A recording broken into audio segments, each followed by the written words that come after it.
तो जय हिंद साथियों। तो आज के क्लास में हम देखेंगे, इसकी पिछले वीडियो में जितने भी हमने वीडियो बनाए हैं उसमें आपको हमने फंडामेंटल राइट पढ़ा दिया था। आज इस पर भी कुछ बेसिक क्वेश्चन बताएंगे जिसमें यूपीएससी हो गया, यूपी टेट हो गया, बड़े बड़े एग्जामों में पूछा जाता है जिसे आप लोग मिस कर देते हैं। तो हम आज उसी छोटे छोटे क्वेश्चन को हम यहाँ पर लेकर आए हैं। अब बेसिक जानकारी है जिसे सबको जानना जरूरी है। अक्सर लोग क्वेश्चन पूछ देते हैं, लोग कहते हैं कि आप भारत में रहते हो तो फला या क्या हुआ या कैसे हुआ पूछ लेते हैं लोग बता नहीं पाते, तो लोग थोड़ा बेइज्जती कर देते हैं कि तुम इंडिया में रहते हो, यह जानकारी तुम्हें नहीं पता है, जिससे पूरा इंडिया चलता है तुम्हें यह नहीं पता है। ऐसे ऐसे कई तमाम सवालें खड़ा कर देते हैं, लोग वहाँ पर शर्मिंदा होना पड़ जाता है। तो हम उन्हीं सवालों को यहाँ पर लेकर आए हैं। तो यहाँ पर समझते हैं, यहाँ पर देख ही रहे हैं हमने कॉन्स्टिट्यूशन के बारे में लिखा है। कॉन्स्टिट्यूशन हम समझते हैं, कॉन्स्टिट्यूशन मतलब क्या है, कॉन्स्टिट्यूशन से क्या हमें लाभ है, कॉन्स्टिट्यूशन हमें क्यों बनाया गया। तो हम आपको बता देते कि हमारा देश जब आज़ाद हुआ, हमारा देश 15 अगस्त को, कब 15 अगस्त 1947 को आज़ाद हो गया। ठीक, 15 अगस्त 1947 इस दिन आज़ाद हुआ। तो जैसे मान लीजिए सारे नियम कानून उन्हीं सब के थे, अंग्रेज़ों के। तो यहाँ पर मान लीजिए जैसे वहाँ पर अपने व्यवस्थित रूप से चला रहे थे, तो वहाँ पर अपना नियम कानून तो भी लेकर जाएंगे, जैसे छोड़ देंगे शासन करने के लिए, तो सारा राज्य, लोग, जनता पूरा इतर बितर छिट जाएगी, समझ रहे हैं। तो इनको एकत्रित करके एक व्यवस्थित रूप से देश को चलाना था। तब हमें लगा कि संविधान को हमको ज़रूरत है, हमें संविधान बनाना चाहिए, क्योंकि बिना संविधान के हम इस देश को एक दिशा में, अगर इसका विकास नहीं हो सकता और एक दिशा में हम नहीं ले जा सकते हैं। तो इन्होंने कुछ जो लोग होशियार लोग थे, उन्होंने सोचा कि क्यों ना हम भी अपने देश का अपना संविधान बनाएं और इसी के अनुसार हम अपना कार्यपालिका को चलाएंगे। तो यहाँ पर जब संविधान बनाने लगे तो संविधान की पहली बैठक हुई थी। इससे क्वेश्चन पूछता है कि संविधान की पहली बैठक कब हुई थी। तो संविधान की पहली बैठक कब हुई थी? 9 दिसंबर 1946 को संविधान सभा की पहली बैठक हुई थी। और इसी संविधान सभा में तमाम लोग वहाँ पर उपस्थित हुए थे और अपनी अपनी राय देने लगे, ऐसे ऐसे होगा, ऐसे ऐसे होगा। और इसी तरह तमाम बातों को ध्यान में रखते हुए और इतना बेहतरीन संविधान बनाया गया, इतना लंबा। क्वेश्चन यहाँ से ये बनता है कि विश्व का, पूरे दुनिया का सबसे बड़ा संविधान, वह भी लिखित संविधान किस देश का है?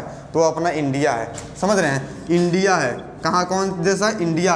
पूरा सबसे बड़ा, पूरा दुनिया का सबसे बड़ा लिखित संविधान है भारत का। ठीक ना। तो इसके अंदर से क्वेश्चन पूछे जाते हैं, तो उसको आज हम लेते हैं, फिर कभी बाहरी चीज़ों को बता देंगे। ठीक ना, आज़ादी के बाद कैसे बने, क्यों बने, कौन लोग बनाए। ठीक ना, हम अंदर की बातें करते हैं। संविधान में मूल रूप से हमारे पास 8 अनुसूचियाँ हैं। क्वेश्चन सब एक ही क्वेश्चन है, एक एक शब्द बेकार नहीं जाए, आपको सारे क्वेश्चन बनते हैं, एक एक शब्द उठा लीजिए।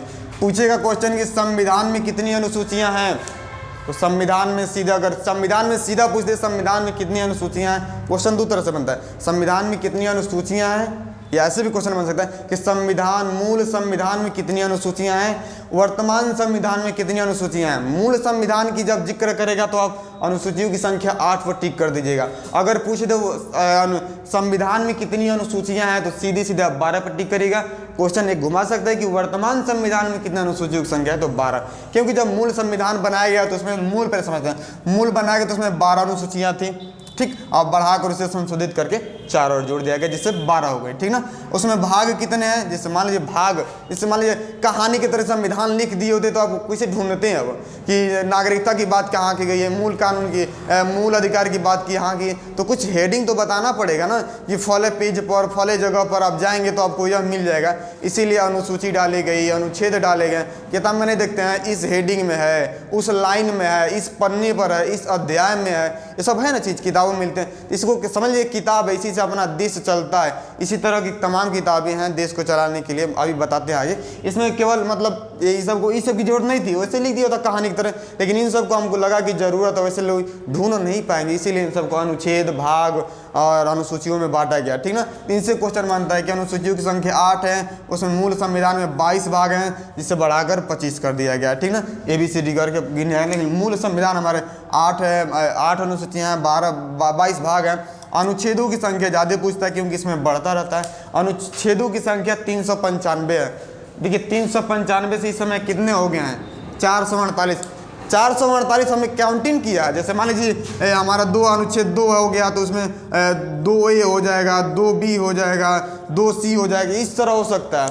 हमने उसको भी काउंट करके यहाँ पर कुल टोटल ABCD करके हमने 448 हमने गिना है। ठीक ना। उस तरह तो 395 के बाद 396 नहीं है कि 97, 98, 99, 100, समझ रहे, ऐसा नहीं है। वो ABCD करके किया गया है इसी, तो ABCD को भी हमने एक एक नाम देकर हमने 448 कर लिया, ठीक ना।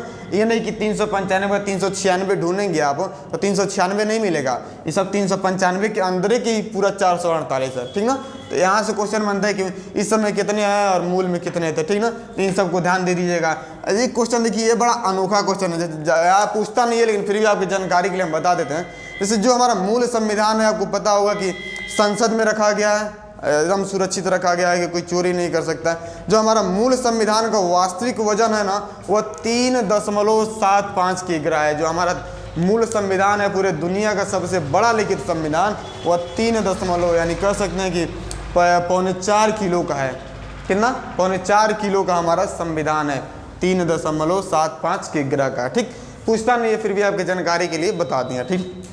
लेकिन इन सबसे ज़्यादा क्वेश्चन बनता है, ठीक ना। और यहाँ पर समझते हैं कि संविधान सभा में, संविधान सभा की पहली बैठक हम बताएं कि आपको संविधान सभा की पहली बैठक 9 दिसंबर 1946 को हुई थी, जिसमें सदस्यों की संख्या कितनी थी? 389 थी। कितनी संख्या थी? 389 थी, जिसमें उपस्थित कितने लोग हुए थे? वहाँ पर उपस्थित हुए थे 389 9 दिसंबर 1946 को, ठीक ना। और उस पर जैसे देखिए, जैसे मान लीजिए जैसे हमारा देश है, संविधान सभा की पहली बैठक कब हुई थी? 9 दिसंबर 1946 को, और बंटवारा उसी 47 में बंटवारा हुआ, ठीक ना। जैसे 1946 में हमारा संविधान सभा का बन गया था, 1947 में पाकिस्तान और भारत देश का बंटवारा हो गया। तो जिससे पहले तो नहीं थे संविधान का जिक्र, पाकिस्तान का जिक्र था, बाद में हुआ ना। जैसे मोहम्मद जिन्ना हुआ, कह रहे कि हम अपना मुल्क लेंगे, अलग मुल्क लेंगे, ठीक ना। मोहम्मद जिन्ना अपना लेने गए तो कुछ लोग पाकिस्तान के भी तो थे, कुछ लोग पाकिस्तान में जाना पसंद करे, कुछ लोग इंडिया में जाना पसंद करे, समझ रहे हैं। ऐसी जरूरत नहीं, ऐसी नहीं कि केवल सारे मुस्लिम पाकिस्तान चले गए, नहीं, मुस्लिम यहाँ भी हैं, कुछ हिंदू भी पाकिस्तान में गए हैं और कुछ हिंदू यहाँ रह गए, ठीक ना। ज़्यादातर हिंदू भारत में है, कुछ कम मात्रा में पाकिस्तान में है, ठीक ना। तो वहाँ पर जैसे जब बट गया तो वहाँ भी लोग गए, तो जो कई लोग थे जो इसमें संविधान सभा में हिस्सा लिए थे, लेकिन बंटवारे के बाद वहाँ पाकिस्तान में चल गए। तो जैसे संविधान जब पूर्ण रूप से तैयार हो गया, जितने लोग बचे थे उन्होंने हस्ताक्षर की, तो लास्ट टाइम में जितने लोग हस्ताक्षर किए तो उनकी संख्या कितनी थी? 284 थी। तो क्वेश्चन बनता है कि संविधान सभा में कितने लोगों की कितने सदस्यों की हस्ताक्षर है? तो कितने सदस्यों की? 284। अब मूल संविधान के समय कितने सदस्य थे? तो 389 थे, ठीक। इससे क्वेश्चन बनता है। और एक क्वेश्चन और बनता है कि संविधान हमारा बन के कब तैयार हुआ? भाई बन के तैयार हुआ तब सिग्नेचर करेंगे लोग, हस्ताक्षर। तो कब बन के तैयार हुआ? 26 नवंबर 1949 को। यानी सब संविधान हमारा कब बन के तैयार हुआ? देखते होंगे 26 नवंबर को संविधान दिवस मनाया जाता है, ठीक ना। संविधान दिवस कब मनाया जाता है? 26 नवंबर 1949 को। और 26 जनवरी, ठीक 2 महीने बाद, ठीक 2 महीने बाद 26 जनवरी को हम लोग क्या मनाते हैं? गणतंत्र दिवस मनाते हैं। जैसे क्वेश्चन यहाँ बनता है क्यों 2 महीने बाद? भाई देश हमारा इतर बितर हो रहा है, क्यों 2 महीना लेट किया गया, क्यों ना अभी कर लिया गया, ठीक ना। तो 26 जनवरी 1950 को हम लोग पूर्ण रूप से गणतंत्र हो। गणतंत्र मतलब कि हमारे देश की जनता का राज्य चलेगा, ठीक ना। यानी जनता जिसे चाहेगी उसे अब केंद्र में बैठाएगी और वह हमारे ऊपर शासन करेगा। यानी इसका मतलब, कहने का मतलब क्या? इस संविधान के हम अधीन हो गए हैं और संविधान के अधीन हम काम करेंगे, और इस जो भी हमारा लीडर बनेगा, नेता हम बैठाएंगे जिसको, वो भी संविधान के अधीन ही हमारे ऊपर राज्य करेगा, जो भी करना होगा, ठीक ना। यानी इस दिन हम लोग 26 जनवरी 1950 को क्या हो गए? संविधान के अधीन हो गए। और 26 जनवरी 1950 को क्यों लागू किया? क्योंकि 26 जनवरी को ही, 26 जनवरी के दिन ही हमने पूर्ण स्वराज की मांग की थी। बहुत पहले, कई साल पहले पीटी नेहरू ने पूर्ण स्वराज की अंग्रेजों से मांग कर दी थी, और उन्होंने कहा था कि अब हम पूर्ण स्वराज बनाएंगे अपना। और पूर्ण स्वराज कहने का मतलब कि ये पूरा अब हमारा है, अब हम अपनी तरह से राज करेंगे, ठीक ना, और अपना शासन करेंगे, ठीक ना। तो उसी दिन 26 जनवरी की मांग की गई थी। इसका मतलब कि अब हम पूर्ण स्वराज के अधीन हो गए हैं, इसके अधीन काम करेंगे। तो देखा गया कि ये भी हमारा कई वर्षों से त्यौहार मनाते आ रहे हैं, तो ये भी हमारा विलुप्त ना हो, और 26 जनवरी भी बरकरार रहे, ये दोनों बरकरार रहे। इसीलिए क्या किया गया? इसको उठा के इसी पर रख दिया गया, ये अभी त्यौहार मन जाए। इस दिन भी झंडा फहराया जाता था पहले से, जब गुलाम थे हम लोग तभी से 26 जनवरी को झंडा फहराया जाता था, बिना आज़ादी के भी, क्योंकि पूर्ण स्वराज की मांग कर दी गई थी, ठीक है। तो इसको क्या किया गया? 26 जनवरी वाले जो तैयार हुआ, इसको उठा के इसी पर रख दिया गया। तो अभी हमारा त्यौहार बरकरार रहा, और अभी हमारा नेशनल त्यौहार बरकरार रहा, ठीक। तो समझे इसको। क्वेश्चन पूछेगा क्यों हमारा मतलब 26 जनवरी को और कौन सा एक नेशनल फेस्टिवल है? तो हमारा क्या, इसी दिन, आज एक दिन हमने 26 जनवरी के दिन ही पूर्ण स्वराज की मांग की थी, ठीक ना। इसलिए तो हमारा था संविधान से अंदर से क्वेश्चन जिससे पूछते हैं, जितने भी क्वेश्चन बनते थे लगभग हमने अंदर के बता दिए।